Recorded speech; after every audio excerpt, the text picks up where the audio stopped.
அரசியலமைப்பு சட்டத்தை உருவாக்கும் நோக்கில் இந்தியாவின் பல்வேறு பகுதிகளில் அரசியல் கட்சிகளைச் சேர்ந்த 389 உறுப்பினர்களை கொண்ட இந்திய அரசியலமைப்பு நிர்ணய மன்றம் என்ற அமைப்பு 1946ஆம் ஆண்டு உருவாக்கப்பட்டது.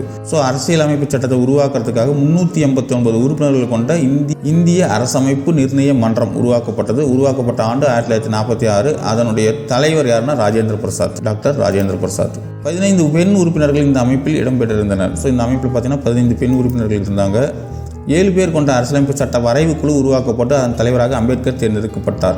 ஸோ 7 பேர் கொண்ட அரசியலமைப்பு சட்ட வரைவு குழு உருவாக்கப்பட்டது. அதனுடைய தலைவர் பார்த்தீங்கன்னாக்க டாக்டர் B.R. அம்பேத்கர். மேலும் இதற்கான ஆலோசகராக P.N. ராவ் நியமிக்கப்பட்டார். ஸோ இந்த குழுவுக்கு ஆலோசனை செய்யறதுக்காக P.N. ராவ் அவர்கள் நியமிக்கப்பட்டார். இக்குழுவின் முதல் கூட்டம் 1946ஆம் ஆண்டு டிசம்பர் 9ஆம் தேதி நடைபெற்றது. ஸோ இந்த குழுவினுடைய வரைவு குழுவினுடைய முதல் கூட்டம் 1946 டிசம்பர் 9 அன்னைக்கு நடைபெற்றது. 1946 டிசம்பர் 9.